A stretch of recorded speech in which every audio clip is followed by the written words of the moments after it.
Right from the start, the automobile captured the attention of people all over the world.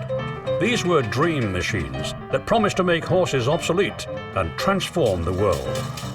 The auto pioneers were in a hurry, but they had to overcome tremendous obstacles. The public had to be convinced that autos were more than dreams.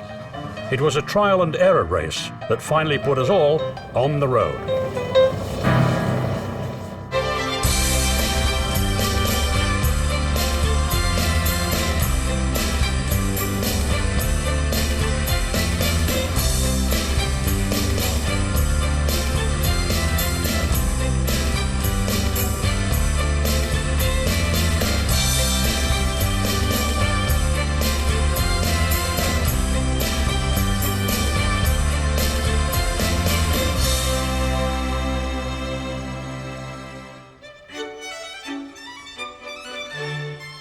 The world was mesmerized by the promise of the automobile. People knew this invention would transform their lives, but for the inventors, it was all about trial and error. They were struggling to find what would work. It was a very new idea, and most of the concepts being used in the automobile came from other industries: wagons, bicycles, carriages, even some industrial machinery. So really the technology was just starting to be explored, and that's why there were so many different approaches. Inventors all over the world were taken with the notion of the automobile. They transformed their shops and garages into the test beds that would launch a technological revolution. They tried everything. Some of these people were visionaries, and some of these people were just excited by something new and wanted to experiment and play with it. Just getting one of their crude machines to run was a major accomplishment.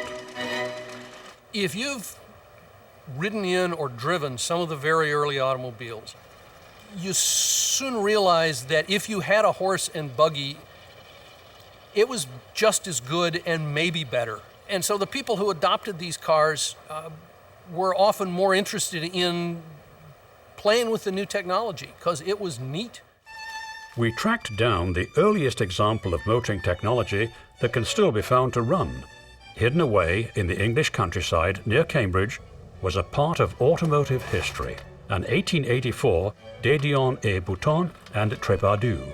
It was a coal-fired steam-propelled carriage. It's probably the oldest auto still running anywhere in the world. It was invented before the first gasoline-powered car. The De Dion here is particularly special in that it was made before Daimler and Benz invented the petrol engine car. Daimler and Benz both produced their vehicles in 1886, and the De Dion steamer was made in 1884. De Dion and others were seen by many as being a little too passionate about their new inventions. Count de Dion in France, who was experimenting with steamers and then later internal combustion cars, was passionate about trying to develop this.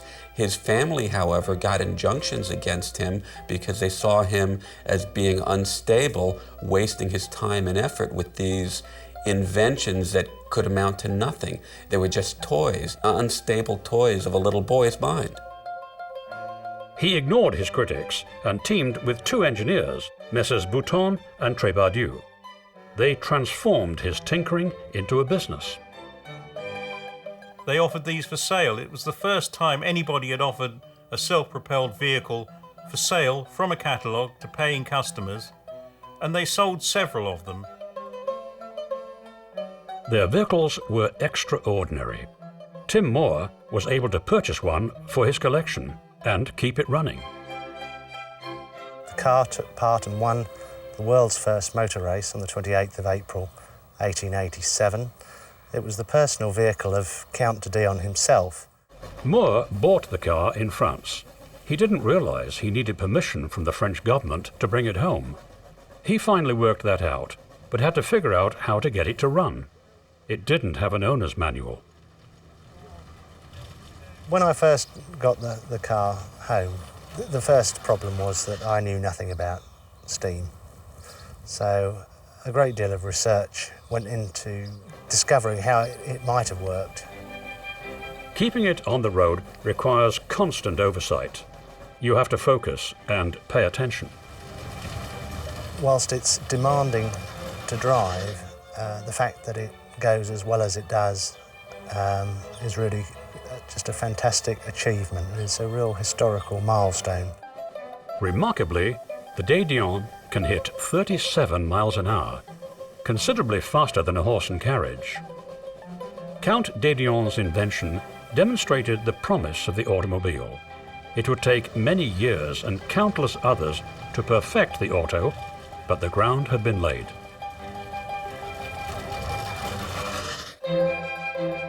Daimler and Benz soon demonstrated the viability of gasoline, and several French firms began to make great technological advances with their ideas.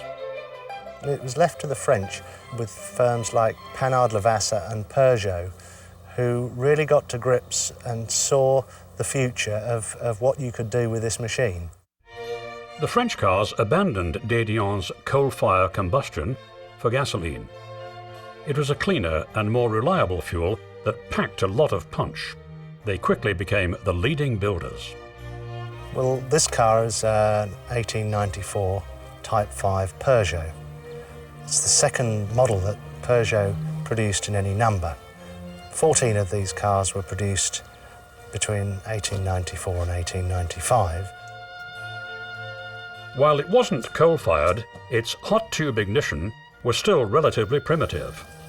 The world would have to wait for spark plugs. The tube is heated by what, for all intents and purposes, is a Bunsen burner. This is it's fueled by petrol, which is pressurised, and you get a blue flame which heats the tube, and it's the heat from the compression coupled with the heat generated at this tube which fires the cylinder. It was a lot of work to get one on the road. But this didn't deter a steady stream of buyers who had to have the new road machines. They didn't seem to care that the Peugeot still had a few bugs to work out. These were rolling experiments, and part of the excitement was you didn't know what would happen. This was an adventure. To learn more about the evolution of the automobile, we journeyed to another collection of pioneer autos in Sussex, England. Paul Phelps Halbard and his son Carl have put together an astonishing collection of vehicles. Their historic automobiles include the Orient Express, a car which contributed yet another important piece of technology to the development of the automobile. The big difference is the transmission. This uses a transmission, a series of belts adapted straight from the early factory power plants. The belts are tensioned by a hand clutch, and once they're tensioned, the car will start to move, and final drive is via chains to the back wheel. Though advanced for 1898, it was still primitive. We'd be frustrated today by the ritual of just starting one. This single-cylinder engine isn't designed for the impatient commuter. Starting anything as early as the Orient is always a big thrill.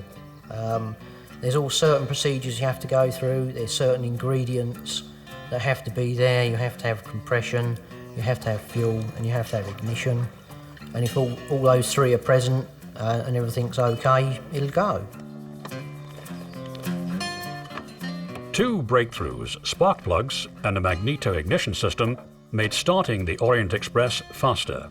But it still wasn't as easy as turning a key. It's always a thrill when she sparks into life and away she goes. Firing up the engine wasn't even half the battle. You had to know what to do to keep it heading down the road. Its single-cylinder engine generated a lot of power, but it didn't make for a smooth ride. This wasn't a vehicle for the faint-hearted or delicate. You also really had to know the vehicle's quirks. There was always something that had to be done. There was no cruise control. It is a technique. It's not anybody that can drive it. I mean, any of these cars can be quite dangerous, and you do have to know what you're doing, because otherwise somebody can get hurt. You get shaken about quite a bit. You have to think all the time, well ahead, what you're going to do next. And you have to be aware of what's going on at all times with the engine, controlling the mixture and all the ignition settings, etc.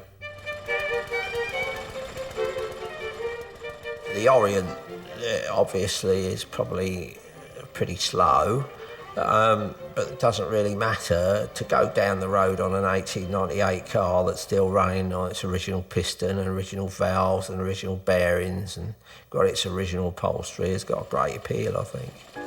The French, Germans and English led the automotive world, but their exploits were being closely followed by many Americans. Henry Ford's imagination was set racing by the promise of the automobile. He'd grown up on a farm and saw the auto as a way to break the isolation of farm life. Others shared Ford's passion. Ransom E. Olds, the son of a blacksmith, also dreamed of eliminating the unpleasant aspects of rural America with his wheels. Mr. Olds, after school and on weekends, had to work in his father's shop. But he didn't like horses. He didn't like the smell of horses. He didn't like the road apples they left. But he thought there must be a better way to move goods and people than horses. Ransom Olds started with steam, decided it was too complicated, built a gasoline car, and around 1900 started production of his little curved dash Oldsmobile. His curved dash Olds looked like a horse-drawn carriage. But Ransom had given it a few modern touches. It was a fairly stylish and contemporary vehicle for turn-of-the-century America, something that stood out. Well, it was an entirely different design than most of the other vehicles being introduced at that period of time. See, it had that graceful curve. Ransom Olds was convinced that the only way to get people to trade their horses for his motorized carriages was to offer something that was simple, affordable, and reliable. He worked on this formula for success and started to attract a following for his runabouts. Curved dash Olds was extremely popular because it was easy to operate, it was easy to maintain, and the car, most of all, was extremely reliable and dependable. Its single-cylinder four-cycle engine delivered only 4 horsepower for the curved dash Olds, but it was peppy. It could fly down a good, smooth road at about 25 miles per hour, far faster than walking or riding in a buggy. So that automobile really got things moving. It was a viable product that could be turned out, that was reasonably reliable, that could be repaired without too much trouble, and could be made using the available skills around the Detroit area. While most credit Henry Ford with the first assembly line to produce autos, it was really Ransom Olds. His rudimentary assembly line didn't move like Henry's would, but it did speed up production and help him lower costs. And that was really America's first mass-produced automobile. They were building 5,000 or 6,000 a year at the peak. Mr. Olds made it clear that he wanted to target the masses around the world. He did not want to produce a car that was only available to those who were wealthy. He wanted the common folk to have a chance to enjoy this. 2 things kept autos from growing. They were hard to start and to drive. Women felt these machines were only for men. Olds realized he had to change that perception if the car was to succeed. His ads, early ads of the curved dash, showed women. That was the first. Women were supposed to know how to drive a car. but he showed women. So easy to learn, even a child or a woman could learn it. How about that? I thought that was cute. The advertising helped to broaden the curved dash Olds appeal. It was the most popular car of its day. It made driving fun, not just an adventuresome chore. Driving the curved dash Oldsmobile is a real treat. Every time I get the opportunity to climb in the car, start it up, and have a chance to go for a ride, whether it's at a show or here in the back roads, it's exciting. And I know that what I'm experiencing is exactly what new Oldsmobile owners experienced 100 years ago. The thrill of getting your hands on history prompted Ray Carr to collect and drive his old cars. One of his favorites is a car very similar to the curved dash Olds, a 1902 Northern. The Northern automobile was built in Detroit by Charles King and Jonathan Maxwell, both of whom had worked for Ransom Olds. And King and Maxwell, I guess, thought, well, we'll take on Olds and we'll build a car not unlike his. And so they did. The Northern was a durable and reliable vehicle. Carr has put thousands of miles on his Northern. He believes these cars should be driven and not just in the occasional parade. He takes them across country.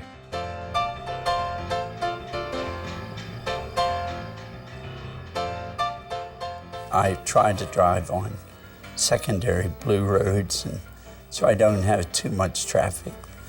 And in doing that, you just get a sense that you're existing back in the time when that car was first built, and you're rolling along as if you were a part of that generation, if you will. And I can understand why some folks would say, get that old car off the road. But then when they stop and think about it, that old car was the reason that they're now driving a new car. While the gasoline-powered engine had many fans right away, some weren't willing to give up steam. When people first started to try to build self-powered road vehicles, they actually had a lot of choices as to what to power them by. They had steam engines, which had been around for well over 200 years, and people knew a lot about steam engines. Steam packed a powerful punch, but steamers also had some drawbacks. The steam car was the most powerful car, much more powerful than the gasoline-driven car initially. But the steam car had problems in that it would take anywhere from 20 to 45 minutes to fire up the boiler and get ready to take off. A 1909 Stanley steamer takes off slowly. The work doesn't quit once you're on the road. They are complicated machines. I guarantee you have to be part mechanic, part plumber. No question about it. Because there are 23 valves on the car alone. And if something happens, you better be able to plumb those valves back up again. It's a big plumbing job if something happens. They also had a tendency to blow up. The danger, complexity, and slow starting process killed the steam engine. But some thought electricity was the answer. Electric cars outnumbered gasoline or steam in the early days. The ease of starting this 1912 Baker Electric shows why. The beauty of electric cars was their simplicity. You had batteries, and you had a motor, and you hooked the motor up to the wheels of a car. To start it up, you turn on the switch, you move the rheostat, and the car takes off. It's silent, it doesn't put out any smoke or anything like that. It's very nice. Electrics were quiet, they were clean, they were easy to start, and they were fast enough. But one problem couldn't be solved. electricity seemed for a lot of people to be the real ideal solution. Very quickly, its grand limitation came to the fore. The limitation is range on batteries. And that's 100 years later, that's still the problem, is electric cars won't go far enough. Despite the limitation of its batteries, Carr wanted to demonstrate the potential of electric power. He drove his Baker from Astoria, Oregon, to Atlantic City, New Jersey. He thinks electric cars should be given another look. Well, I thought it was very significant. And number one, it was the first and only factory-built electric car to ever attempt to cross America from coast to coast. And then I thought that it might draw attention to the electric car. Electric cars began to fade away. They couldn't compete with cheap gasoline that offered plenty of power, a longer range, and easy fill-ups.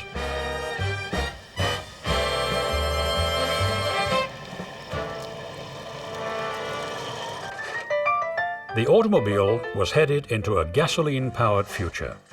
In the early days of the 20th century, no one could imagine a time of oil shortages or environmental damage. It was full speed ahead. Once Henry Ford figured out mass production, his moving assembly line made automobiles affordable for everyone. Not even Count de Dion or Ransom Olds could have envisioned a time when millions of autos would roam the globe. The horse was put out to pasture by the excitement generated by the Model T and all the others that rolled out after it. While cars have become so advanced, they've taken the adventure out of driving for most of us. Unless you're Dave Leipelt, he's found a way to keep it interesting. An antique automobile specialist at the Henry Ford Museum in Dearborn, Michigan, he drives his 1915 Model T every day.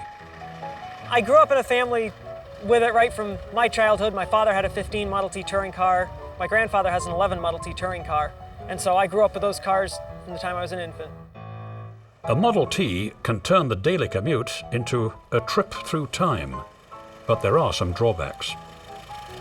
There are a few times that get a little nerve-wracking. Model Ts do not have very good brakes. They also don't have very good steering. And there's a little bit of a lack of power, which in the traffic of the Detroit area can get a little hairy.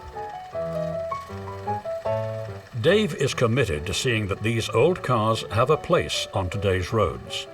He feels antique cars are meant to be driven, not just admired. I don't like to do shows. Obviously, you see, the car isn't polished, it's not clean, it's not a pristine car, and that's fine. That's the way it is for me. For me, the joy is driving it, is experiencing life, sort of life at that time. Leipelt isn't alone. There's a growing interest among collectors in keeping their cars on the road. You're much closer to the technology than a modern car where you're kind of insulated from everything and you rely on your automatic transmission and your power steering. You got to drive these cars. You have to learn how they did it in the early days. You have to learn how to fix them like they did in the early days. And you have to learn to think like they did in the early days. I think anybody can drive a later car, it's not a problem. But the very early ones have got their own fascination. They're Victorian cars. Don't forget, when that was new, Queen Victoria was on the throne and the Boer War was on, you know. Well, the old saying is they don't build them like they used to. There have been a lot of changes since the first automobile rolled onto the streets. It set the world in motion. It's given us the freedom of mobility and a few headaches. But for all of its drawbacks, the automobile still excites the imagination of fans around the world.